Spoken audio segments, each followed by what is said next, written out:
Hi everyone, this is Ken, Master Isaac Steincamp from the Chess Summit Network. Before I get started today, I'd like to say thanks to everybody who visited the website over the past week. I came out with 2 posts on Carlsen and his endgames from anywhere between 2007 and 2009, and I had over 500 visitors come to the website, so that was by far the most popular week I've ever had on chesssummit.com.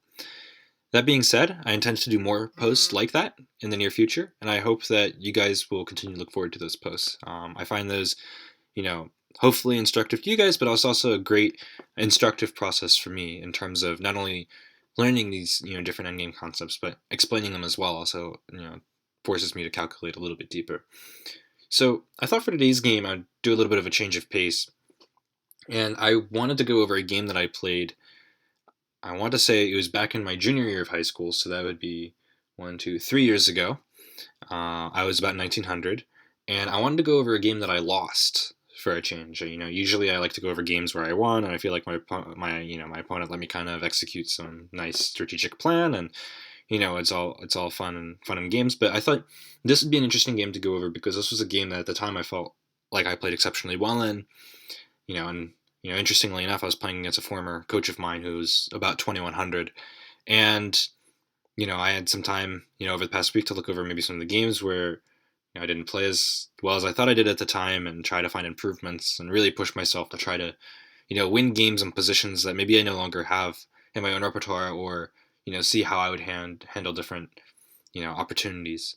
So I thought this was a really instructive game, and it's also in an opening that's kind of irregular. So force everyone to calculate a little bit more than maybe they were anticipating with today's video.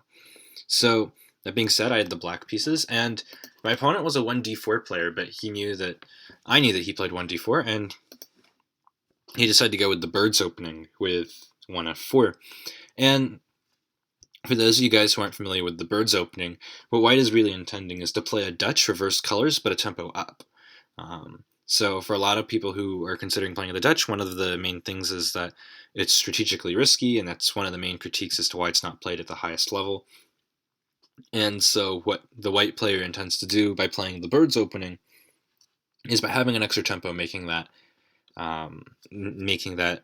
strategically worrisome position less relevant by being half a tempo up. Now, what I will say about the birds opening is while it's definitely different and will force your opponents who haven't prepared for it to calculate, perhaps get into worse positions, it doesn't immediately contest the center. Maybe the most, you know, reliable defense maybe is like a reverse stonewall with pawns on f4 and e3, d4, and c3. But even that doesn't do an effective job of controlling the center because, as many of you guys know, there's many light square holes in those kinds of positions. And if black can get pieces on e4, for example, the white already has a little bit of discomfort without the ability to kick a piece from this outpost. So even the stonewall, which perhaps puts the most pawns in the center, doesn't do the best job of actually controlling the center. And what my opponent opted for in this game was, instead of going for the standard reverse stonewalls, he opted for a reverse classical Dutch looking position with a queenside fianchetto. And I thought that because of the way that we handled the game, there were some interesting strategic decisions that we had to make. So that being said, I played 1d5. I think, considering my repertoire at the time, this was a mistake. So I like playing the King's Indian defense, and knowing this, I probably should have found a much more effective way to contest the dark squares. By playing d5, what I'm essentially saying is, okay, white didn't do a good job of controlling, the center. He only controls the e5 square, but with this move d5, I control both e4 and c4. And that's an improvement over what white's just done with his last position. I think practically this is the best move on the board, but I think it really depends on what your repertoire is.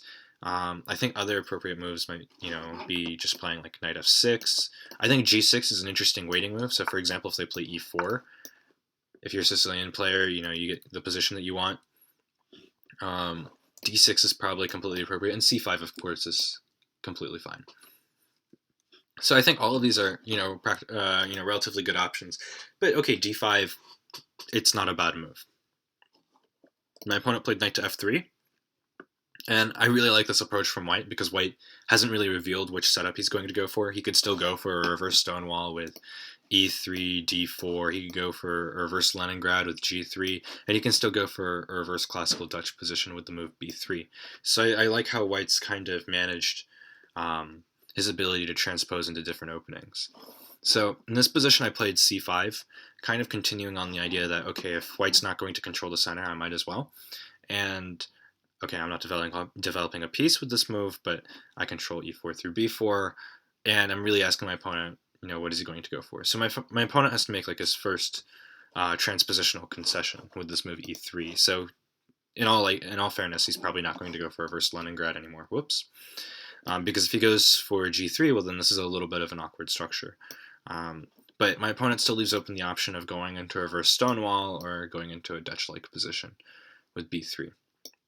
So I played this move knight to c6 as a developing move. I think maybe one of white's better moves is this move bishop to b5 with the idea of taking on c6. But some players like to have this bishop on e2 because black, as I was intending to play in the game, can have this move bishop to g4, which can be annoying at times. So my opponent played this move b3.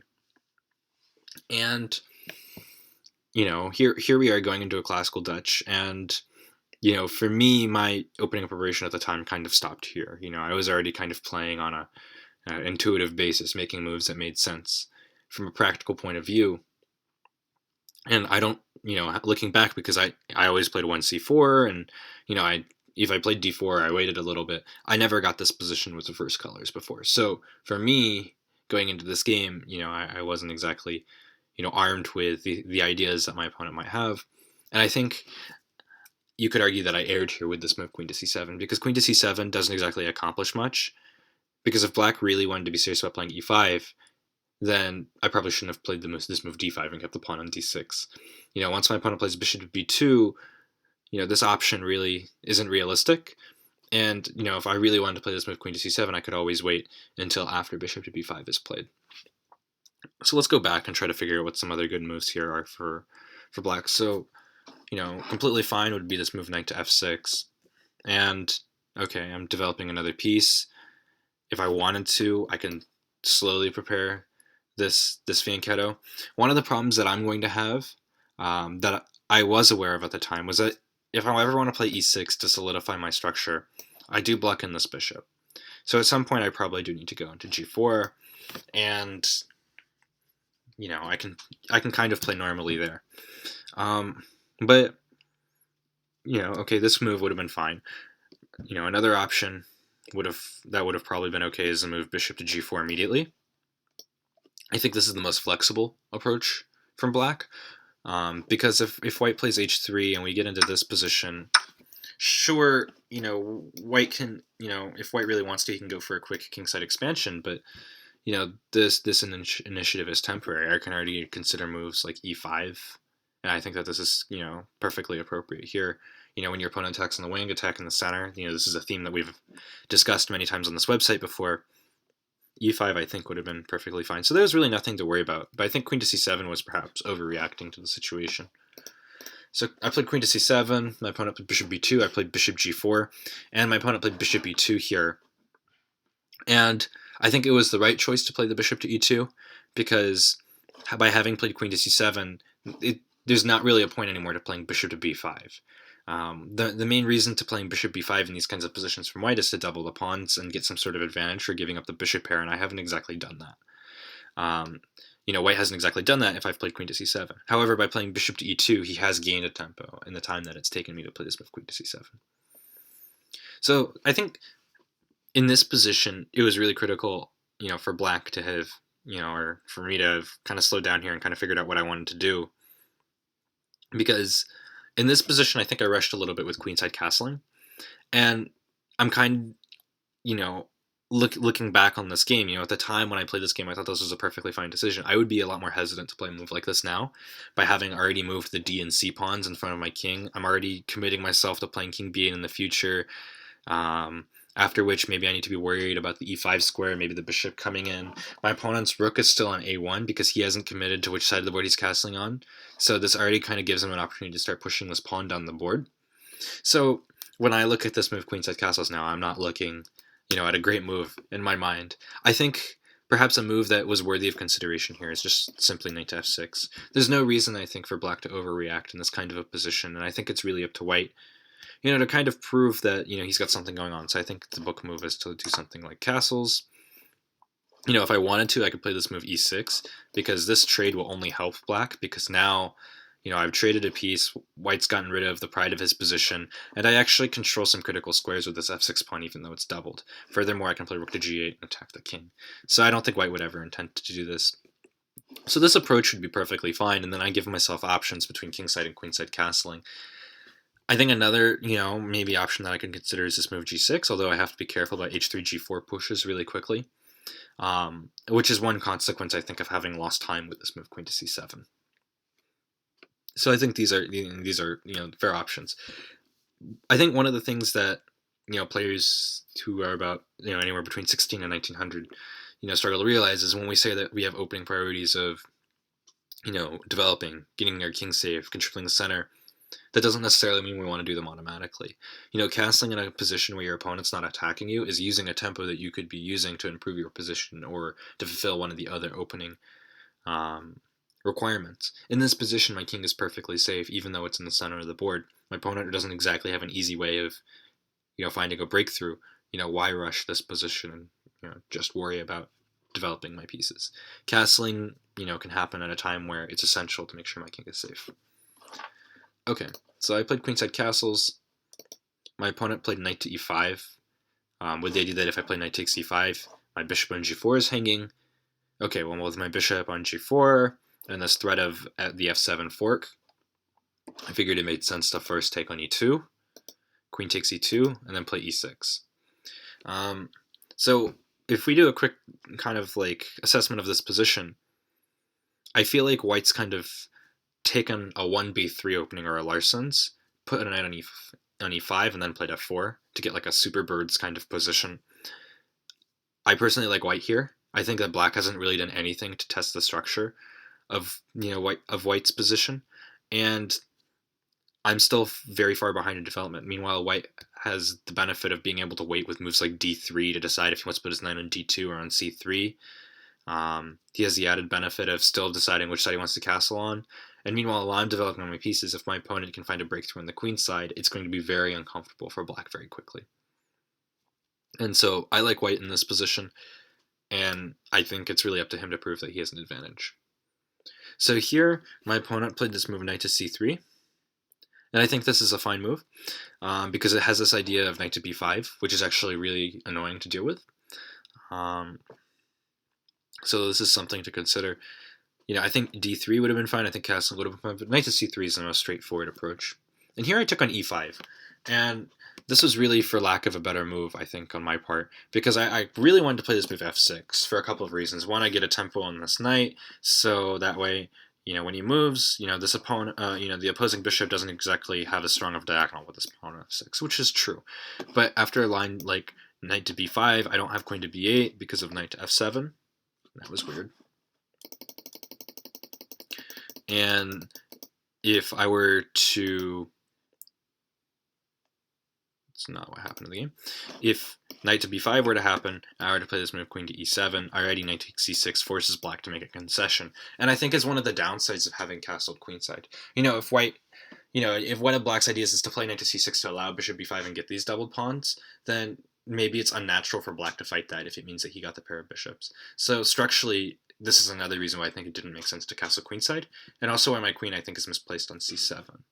So, I thought for a little bit more, but it's really not that easy to protect this f7 square. I mean, even if I play a move like knight to h6, this knight is now stuck here, and when he plays this move knight to b5, I'm still presented with the same problems. If I go back, he can still take here, and even if he loses a tempo retreating the knight, it's still an awkward position, and white definitely has a long-term advantage. White's going to castle kingside and start finding ways to get pressure. Maybe queen to a6 check is coming.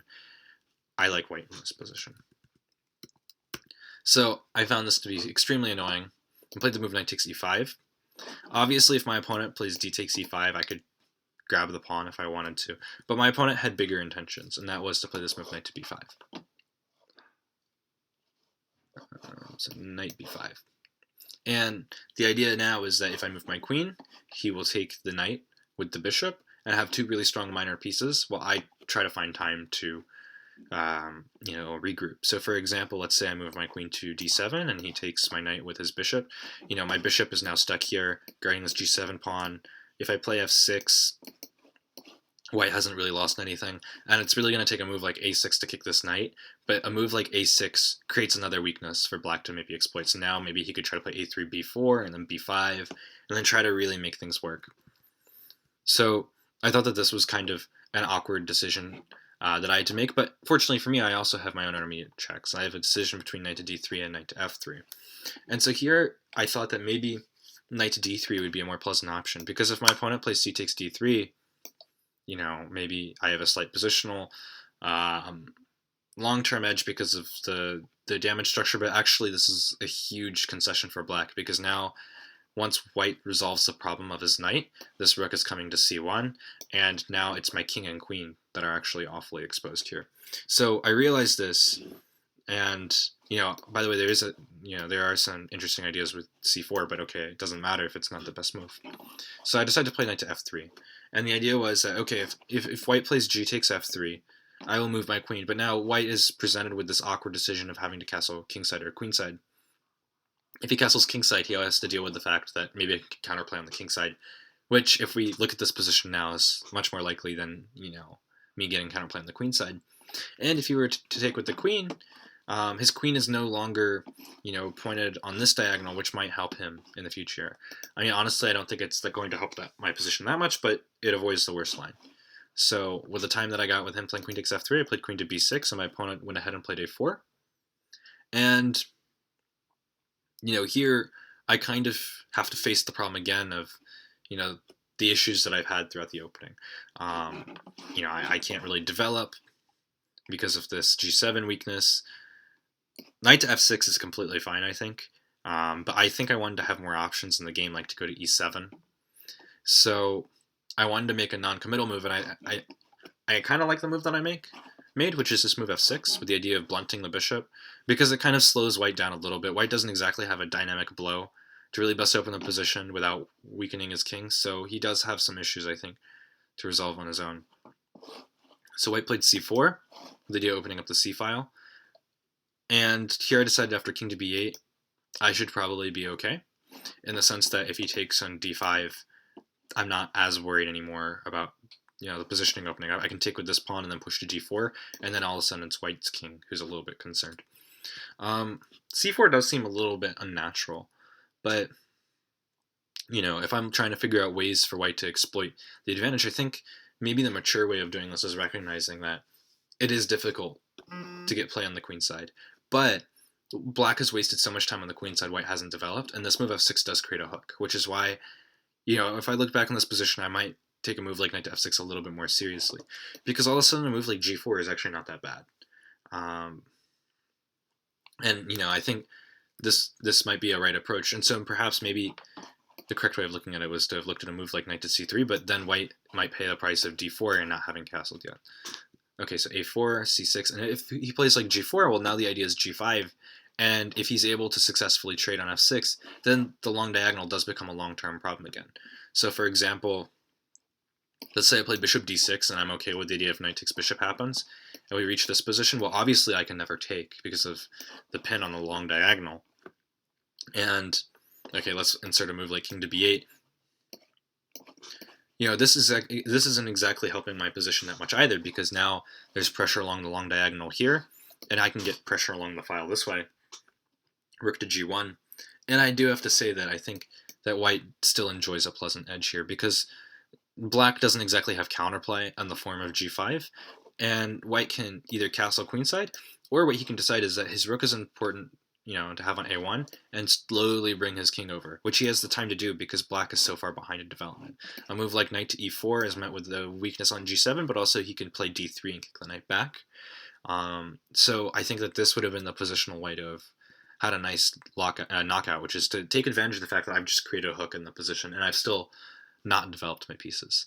But I think this was a really, small moment in the game, and I can't blame my opponent given the time control for not being able to find it. I do find c4 to be a little bit committal though, and I think this is kind of like the beginning of a shift where the game shifts from static factors to dynamic factors, and it actually helps me more than him. So I played king b8, getting out of the file, c takes d5, and he did not play c takes d5. He played bishop to c3. The idea being that, okay, if I take on c4, he can open up the b file, but okay, I'm not going to do that. And I think during the game, I kind of had like this recognition that, for my opponent to be playing a move like this, this is really, a concession of time, and maybe a sign that he doesn't exactly, have a concrete plan. It'd be nice to be able to play a move like a5, but a5, a6, if I can get my queen out of the way, I'll play b6, and the position's locked up, and it's actually not that unpleasant. Now, I'm not happy with my next move, which is this move a6, which creates another weakness on the queen side. One of the themes I think of this game is you don't want to move pawns on the side of the board where you're weak, and you don't want to put your king on the side of the board where you're weak too. In this case, by playing a6, even though it's hard to get to this little hook, it's still another weakness, and I'm moving my weaknesses closer to white's side of the board. I think in this position, I think it's important to recognize that white really isn't threatening that much. His knight on b5 is optically, really nice, but at the same time, he hasn't really done much. If I were playing this game now, my instinct would be to develop my pieces, but this g4 idea still might be enough to get positional domination and castle and play king to h1. So I think h5 actually might not be too bad of an idea, whether you're maybe playing h4 and then maybe even trying a rook lift on the h file, because it's not quite clear what this rook is doing on h8. The other reason for maybe playing h5 first is to get this knight to e7 to f5, and then that way I can maybe play for the only counterplay I have a shot at having, which is this move d4. And that's maybe another reason why I'm not so sure about playing a move like a bishop to d6, because it will make it harder for me to play a move like d4. But okay, I played a6, my opponent played a5 as an in-between move, queen to c6, knight to a3, and this knight's now kind of out of the game, because if you look at the squares it can actually go to, it can move to c2, but from what is it doing from c2, right? So here I developed my piece, bishop d6, my opponent castled finally, it's move 17. I played knight to e7. My opponent played queen to e2, and I think my opponent's lost a lot of his edge now over the last couple moves, because now it's very clear that the game has shifted. While my opponent has kind of made moves that haven't improved his position, and he hasn't exactly resolved the issues that he's had on his side of the board, I've actually been able to successfully develop while maintaining steady control over the center. And even though his king is more safe than mine, my king is actually, not doing as bad as it was a few moves ago, in my opinion. So I think my opponent missed his opportunity to really be able to fight for any sort of an edge. Now, I do think here in this position, my opponent didn't really consider, the move that I wanted to play, which is the move d4. If I can play this move d4 and e takes d4, c takes d4, bishop takes d4, I have the threat of bishop takes a3 with a discovery attack on the bishop on d4, and I'll pick up a minor piece. So, just so, for maybe some of the viewers who can't see all that, let's give white a nothing move. And he were to take, I have this way of picking up a piece. And I think my opponent maybe didn't realize this tactically, because queen to e2 kind of falls for a similar line. And so I think that perhaps, my opponent needed to ask himself, what was, my threat in the position. I think if he finds this move knight to c2, I think he's still doing well, because he has ideas now of b4 and d4. Notice how now I don't have d4. White doesn't want to take because that'll let me uncramp my position. So, if I go for these captures, it's not exactly clear who it's benefiting. Actually, knight takes might even be more attractive. So I don't think I would have played d4 given this position. So I think knight to c2 would have answered the question of what's the worst possibly placed piece and what's my plan. I do think white still has some issues to resolve, in the sense that coming up with a plan now isn't so easy, but maybe he can bring his rook over to b1 and start pushing the b-pawn. I think that this might be the way to go, and to try to take advantage of the fact that I have a much weaker structure here than I did a couple moves ago. My opponent played queen to e2, which allowed me to play d4, and now the initiative starts to change hands. So after bishop to b2, e5, now what was once a really strong bishop on b2 is now a really bad bishop. And my opponent really doesn't have a way of countering my ability to hold the center. And when he took on e5, I actually liked the decision that I made in the game, which was to play bishop takes e5. I think f takes e5, well, the solidarity seems nice. Allowing rook takes f7 is simply not an option. So bishop takes e5 I thought was a good way to go. The idea now being that I control all these dark squares. At any moment, I can kind of unleash an attack with this move d3. And you know, my opponent does have to be ready for it. So I really liked the potential that my position had, and I really thought it was up to white now to come up with some answers. So he plays this move e4, which kind of cuts off my queen, and his attempt to try to equalize is perhaps by playing d3, bishop to c1, and later trading off the dark squared bishops, which I think is a really important necessity in this position. And so, once my opponent played this move, it's kind of a recognition that the initiative has traded hands. Now it's black, who is in the driver's seat of the game. I don't exactly want to say control of the game, but I do want to say in the driver's seat. And I played this move queen to c7 because my queen no longer has a purpose on c6. And I was really surprised by my next move. My opponent decided to solidify and give me this h2 pawn for free. Of course, he was my coach, at the time. So, we went over this game in depth multiple times after the fact. And one of the reasons that he says that he wanted to do this was he knew he was worse, but he thought if he played h3 or g3, the long-term problems it would cause would be much worth much more than just a pawn. And I think at the time I did agree with him, but I think with my refined eyes, I still don't think that is the appropriate way to really calculate these kinds of positions. Okay, it's fine to be scared of a move like g3, I think, and the idea of h5 and h4. But white really needs to be able to find counterplay, and unfortunately for him, it's a lot of wasted time on the queen side. He needs to be able to play d3, bishop c1, and bishop to c4, and unfortunately for him, the timing, it's just never going to work. Another option would be to play a move like h3, and maybe he was worried about g5, g4, but okay, like you can't play chess and be scared of hypotheticals. Perhaps the answer is to play queen to g4 at some point, or to wait for black to play h5, or to just play g4. But unfortunately, white is paying the price of essentially being 2 pieces down in this position. So, I think it's a tough call. I think that,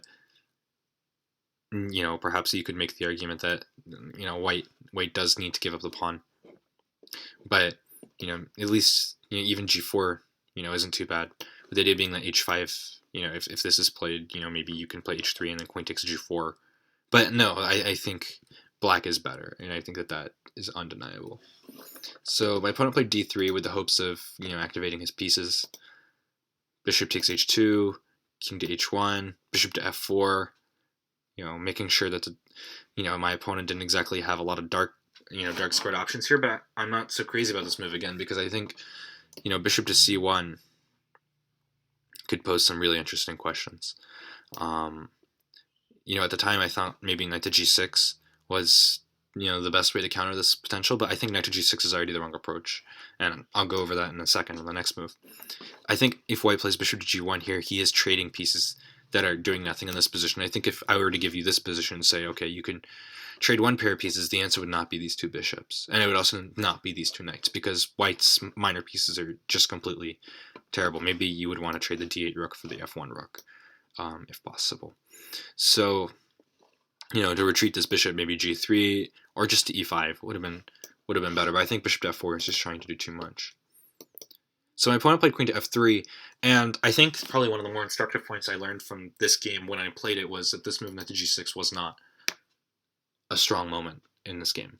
And looking back, it would have been really demonstrative, I think, of my advantage if I just played this move g5.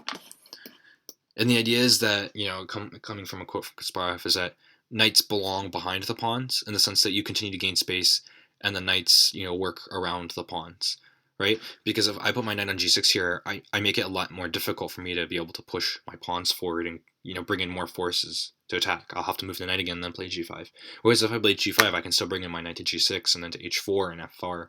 The g5 pawn will give me outposts for my knight, which I think is a really important point.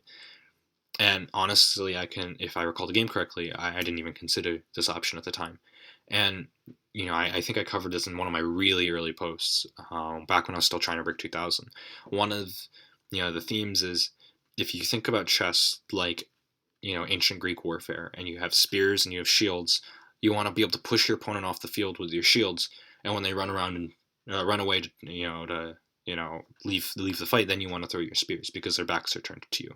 So push your opponent off the board with your pawns, and when they start playing defense, use your pieces to exploit them tactically. And I think that was a really important point that I missed here. If I just play g5, even this idea of bishop to c1, I can just meet it with this move, bishop to e5, everything is protected, h5, h4, h3 is coming really quickly, knight to g6 is a great resource. It's not clear how my opponent is justifying losing the h2 pawn, but after knight to g6, surprisingly, my life becomes a lot more difficult, even though my opponent has no counterplay in this position. So knight to c2 was played, and I went for it. I played h5, my opponent played b4, and I think here it was important to recognize that my attack is not going to checkmate my opponent. And unfortunately, if you think about openings like the King's Indian defense or other race position openings, maybe some closed Sicilian positions, you're taught that you just have to attack. And if it doesn't work, it doesn't work. But if you slow down to play defense, you just get into a worse position. This is not one of those. My opponent is in a bad position. He has no counterplay. And what the idea is if he plays b takes c5, my entire center collapses.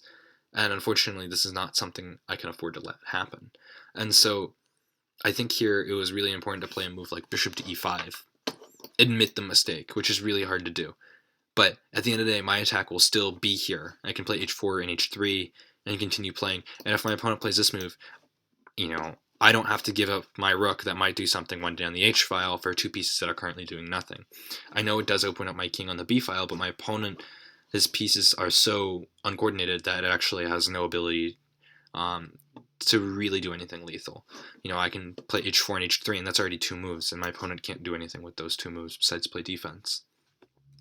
So asking yourself what your opponent's plan is, this is the second time this game, I think, where it's causing a major shift, and who is the advantage.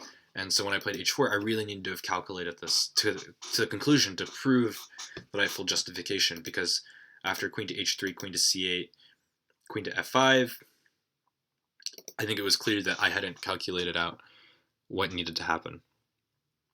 In this position, my opponent played this move g3, and the thought is that, if I take on g3, he'll take my knight. And, before, if he had taken on g6, this is fine because I have this discovery and I'll get more than enough compensation. But, this is kind of like a passive tactic in the sense that my opponent has to fall for it to really work. And so, after a simple move like g3, now I'm the one. I've got two pieces who are under attack. I have to trade in my material. It's very clear that if I'd seen this going into the line, I wouldn't have fallen for it. Which is another reason why sometimes it's important to make sure your opponent has no counterplay, because when you reach these positions where it just gets completely crazy, you have no control anymore over the position. So queen takes f5 takes. I took on g3. He took my knight, and I'm down a knight at this point. But I do have enough counterplay to at least equalize after the following. Rook d to e8. The idea being that my opponent can't control the e-file, I'm going to come down to e2, and I at least have a perpetual in h2 and g2. Knight to e1, rook to e2. My opponent plays bishop to c1 and offers me a draw in this position. And I thought, and I made my decision. I want you guys to stop the video here and try to decide if you have black in this position, should you take the draw.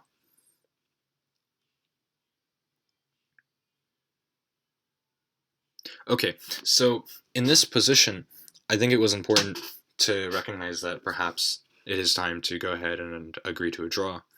My opponent is up a piece, and as the game shows, it's actually really difficult to find the appropriate counterplay. The idea, of course, is that there's rook to h2, followed by bringing back out the rook and trying to create a counterplay.